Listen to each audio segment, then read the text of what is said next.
Bonjour à tous, bienvenue dans cette nouvelle vidéo. Je suis très heureux de vous retrouver. On va parler d'un sujet à mon avis qui va vous intéresser.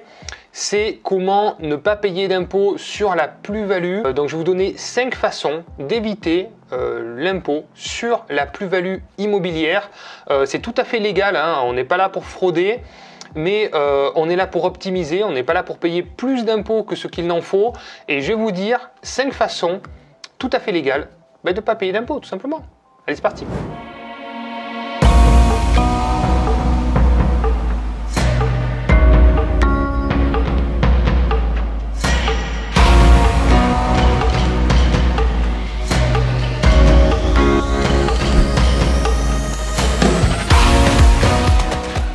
Bonjour à tous, bienvenue. Alors aujourd'hui on va rentrer tout de suite dans le vif du sujet. Comment éviter de payer de l'impôt sur la plus-value?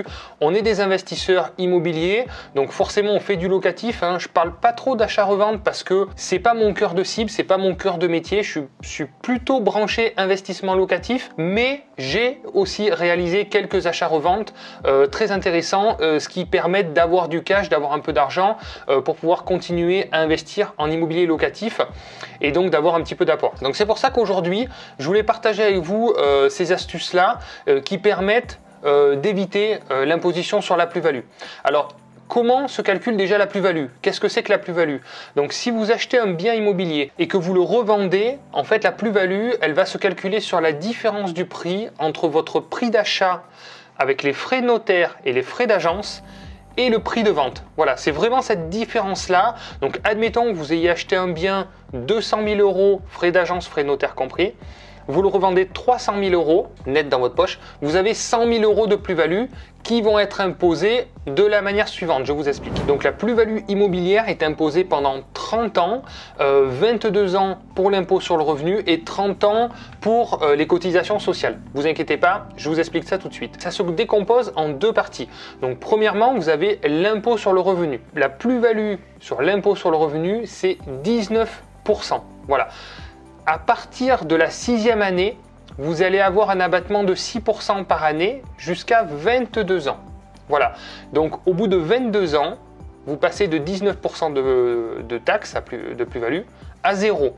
Voilà. Donc, au bout de 22 ans, plus d'impôt sur le revenu. Deuxièmement, vous avez l'imposition de la plus-value sur les prélèvements sociaux qui est à 17,2%. Donc si vous comprenez bien, c'est-à-dire qu'au début vous ajoutez 17,2 plus 19 et voilà, ça c'est la plus-value que vous devez payer. Donc ça fait 36,2% dès le début. Voilà, si vous achetez, vous revendez très rapidement, c'est ce que vous devrez payer, ce qui est assez important.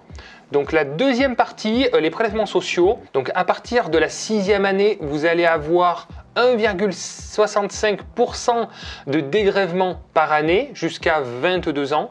Et au bout de la 22e année, vous allez avoir 9% d'abattement par an jusqu'à 30 ans. Donc ce qui amène au bout de 30 ans la plus-value sur les prélèvements sociaux à 0. Enfin 30 ans c'est long. Donc au bout de 5 ans, déjà si vous ne faites rien, vous n'avez rien à déduire, vous avez l'État qui vous propose de déduire 15% forfaitairement, donc après 5 ans de détention bien sûr, pour estimer une enveloppe globale de travaux, de frais, voilà. Donc admettons que vous ayez acheté votre bien donc 200 000 euros, frais d'agence compris, notaire compris, vous allez pouvoir rajouter 15%, donc ça ferait 230 000 euros, la différence entre 230 000 et 300 000 euros, quoi. Voilà, si vous voulez.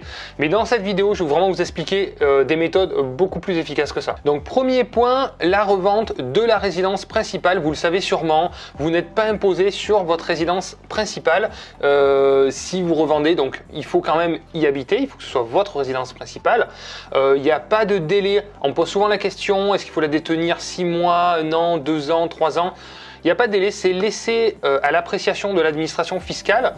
Donc c'est eux qui estimeront que ça considère bien votre résidence principale. Moi je vous conseille d'y rester au moins 1 an, voire 2 ans, d'y habiter vraiment, de recevoir vos impôts, de recevoir votre électricité, d'avoir des vraies factures et de vraiment y habiter, voilà, pour éviter d'être requalifié. Alors restez bien jusqu'à la fin parce que évidemment je garde le meilleur pour la fin. Vous allez voir, il y a des astuces vraiment qui sont peu connues que je vais vous dévoiler à la fin de cette vidéo. Restez bien jusqu'au bout. Donc deuxième point, je sais vous allez me rire au nez, mais ça peut se produire pour des investisseurs qui gardent leur bien longtemps, c'est d'attendre 30 ans tout simplement. Au bout de 30 ans, plus de plus-value. Allez, troisième point, la revente en dessous de 15 000 euros. Donc là, c'est exonéré de plus-value. Donc toutes les petites ventes de parking, de garage, ceux qui veulent se lancer dans le marchand de biens sans payer de plus-value en nom propre, en fait, c'est très simple. Eh bien, vous êtes exonéré sur des garages, sur des parkings, des trucs comme ça.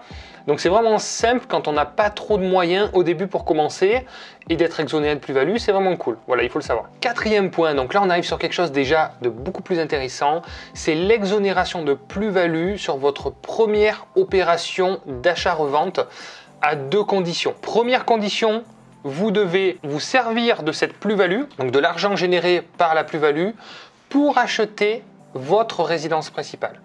Et deuxième point, il ne faut bien sûr pas être propriétaire de sa résidence principale 4 ans avant cette opération-là. Donc en fait, c'est-à-dire que vous revendez votre premier bien locatif, il y a une plus-value, vous dites à votre notaire, ben moi je veux bénéficier de ce droit, je vais acheter une résidence principale dans les 2 ans, et donc à ce titre, je suis exonéré de plus-value. Ça, c'est vraiment quelque chose qui est assez peu connu, mais qui fonctionne très bien, les notaires sont au courant. Donc si vous êtes dans cette situation, vous n'avez pas été propriétaire de votre résidence principale pendant 4 ans, et vous réintégrez cette plus-value dans l'achat de votre résidence principale dans les 2 ans, exonération de plus-value. Cinquième point, vous allez rester au régime micro. Alors là, vous allez me dire, mais attends, au régime micro, c'est pas intéressant, au micro foncier, micro BIC.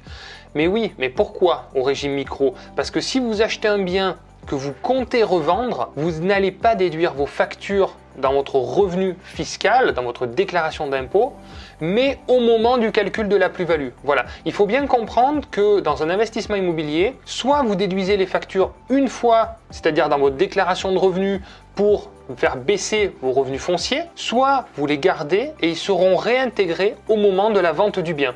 Vous ne pouvez pas, évidemment, les déduire au moment où vous louez le bien et au moment où vous le revendez. Voilà, c'est totalement interdit. Donc, vous restez au régime micro si c'est vraiment le but, c'est vraiment de faire un achat-revente. Et au moment de la revente, vous allez amener toutes vos factures. Alors attention, il faut que vos factures aient été réalisées par des entreprises. Voilà, malheureusement, tous ceux qui font les travaux eux-mêmes, d'ailleurs je fais une vidéo sur le sujet sur ma chaîne, si vous voulez regarder, ceux qui font les travaux eux-mêmes, malheureusement, rien n'est déductible, même pas les matériaux. Donc ce ne sont que des factures d'entreprise qui sont déductibles au moment de la plus-value. Et donc là, vous amenez tous vos travaux et toutes vos factures, et forcément, ça va diminuer aussi fortement la partie plus-value qui va vous rester à payer. Voilà, merci d'avoir regardé cette vidéo jusqu'au bout. J'espère qu'elle vous a plu. Mettez-moi un gros like si ça vous a plu, si ça vous plaît ce type de vidéo. Je vais continuer à vous en faire. Dites-moi si vous avez des suggestions, si vous avez des questions. N'hésitez pas dans les commentaires, je suis là pour y répondre. Et sinon, on se retrouve très vite. À bientôt. Ciao, ciao.